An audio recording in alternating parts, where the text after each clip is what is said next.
நமது உறவு முறைகள் பற்றி மிகவும் சிந்திக்க வேண்டிய அருமையான பதிவு.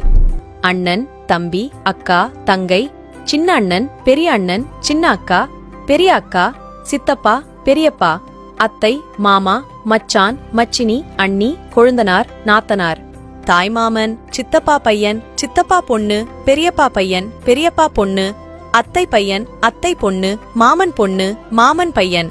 இது போன்ற வார்த்தைகள் எல்லாம் 2050க்கு மேல் யாருடைய காதிலும் விழாது. யாரும் கூப்பிடவும் மாட்டார்கள்.